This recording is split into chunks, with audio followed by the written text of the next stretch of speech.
अस्सलाम वालेकुम। हमने एक वीडियो में बताया था कि क़यामत के क़ुर्ब जो तरतीब होगी वाक़यात की दज्जाल के निकलने से पहले और हज़रत महदी के ज़ुहूर से पहले, हम उसको किसी वीडियो के अंदर डिस्कस करेंगे।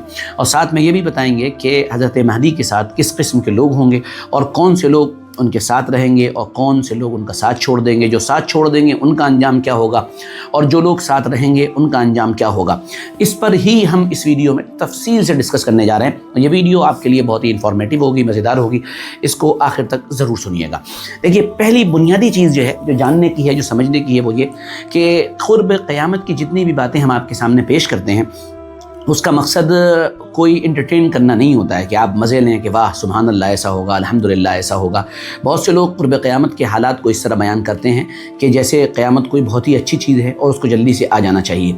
और इसी तरह बहुत से लोग दज्जाल के निकलने को इस तरह ज़ाहिर करते हैं कि जैसे दज्जाल कोई बहुत ही पसंदीदा और मरगूब चीज़ है जिसको बहुत जल्दी आ जाना चाहिए, अभी तक वो क्यों नहीं आया है। ये बेकार की बातें हैं। लेकिन जो बातें जनाब नबी करीम सल्लल्लाहु अलैहि वसल्लम ने बताई हैं उसको बताने का मकसद ही ये होता है कि हम अपनी ज़िंदगी के अंदर मोटिवेट हों, अपनी ज़िंदगी के अंदर ईमान और अमल का जायज़ा लेकर अपने ईमान और अमाल को मजबूत करने की कोशिश करें। तो ये इन वीडियोस का मकसद होता है। देखिए, सबसे पहली बुनियादी बात यह है कि हज़रत महदी जब ज़ाहिर होंगे तो लोग 3 हिस्सों में बँट जाएंगे। पहला हिस्सा तो वो होगा जो इनका इनकार कर देगा। अल्लाह के नबी सल्लल्लाहु ताला अलैहि वसल्लम के फरमान के मुताबिक जो लोग हज़रत महदी का साथ देने का से इनकार करेंगे या उनके साथ नहीं जाएंगे तो गोया कि उनका ईमान से कोई ताल्लुक़ नहीं होगा। ये तो नहीं कह सकते कि वो यानी काफिर हो जाएंगे, लेकिन जाहिर सी बात है उनके अंदर ईमान न होने के बराबर होगा। बहुत मज़े की बात है, बड़े बड़े लोगों ने हज़रत महदी का इनकार कर दिया है, उनके मानने वाले आज भी दुनिया में मौजूद हैं। तो जो लोग अपने बड़ों की किताबों में ये पढ़ चुके हैं कि हज़रत महदी की शख्सियत सिर्फ़ एक तसव्वुर है, सिर्फ़ इमेजिनेशन है, सिर्फ़ एक ख़याल है या वहम है, तो जाहिर सी बात है वो अपने बड़ों की उन किताबों को पढ़कर एक नैरेटिव बिल्ड करते चले आ रहे हैं कि हज़रत महदी कुछ नहीं है। तो कल क़यामत से पहले जब ये सारी चीज़ें ज़ाहिर होने वाली होंगी या हो रही होंगी तो यकीनी तौर पर वो हज़रत महदी के साथ नहीं होंगे। ऐसे लोगों का जनाब नबी करीम सल्लल्लाहु अलैहि वसल्लम के कौल के मुताबिक ईमान से कोई ताल्लुक़ नहीं होगा।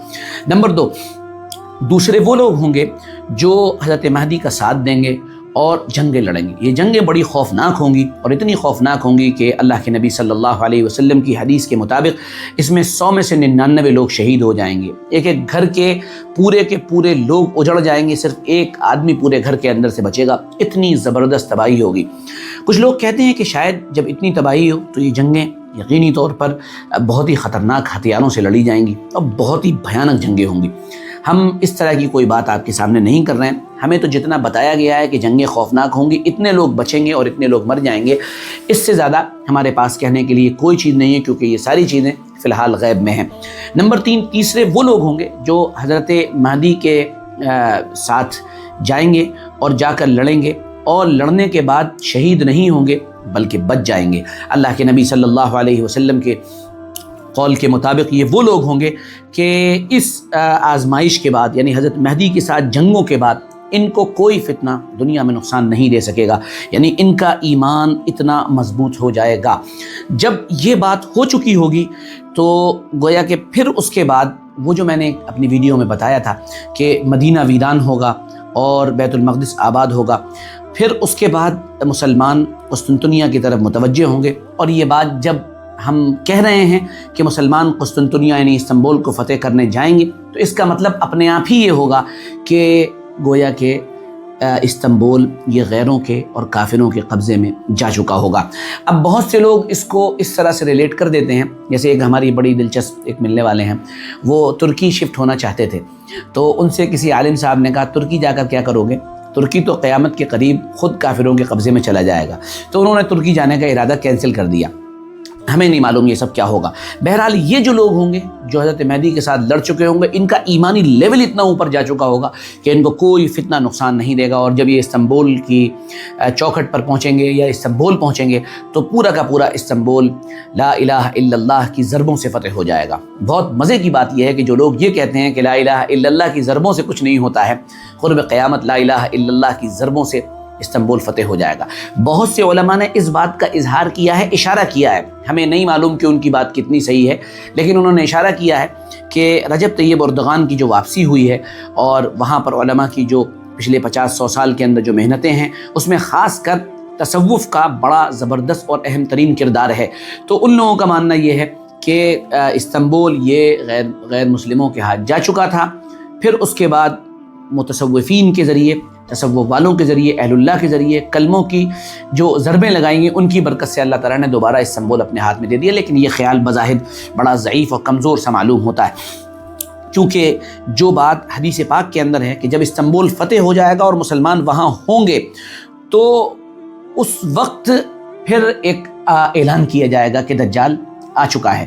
تو حضرت مہدی وہاں پر پتہ لگائیں گے کہ اگر دجال آیا ہے تو وہ خبر جھوٹی ثابت ہوگی، اور پھر دوسری خبر یہ ہوگی کہ ہاں دجال آ چکا ہے اور وہ خبر صحیح ہوگی۔ تو اب ظاہر سی بات ہے اگر وہ لوگ یہ مانتے ہیں کہ استنبول فتح ہو گیا لا الہ الا اللہ کی ضربوں سے تصوف کے ذریعے، تو ابھی حضرت مہدی تو تھے نہیں، نہ دجال نکلا، تو اس لیے ان کی بات کمزور معلوم ہوتی ہے۔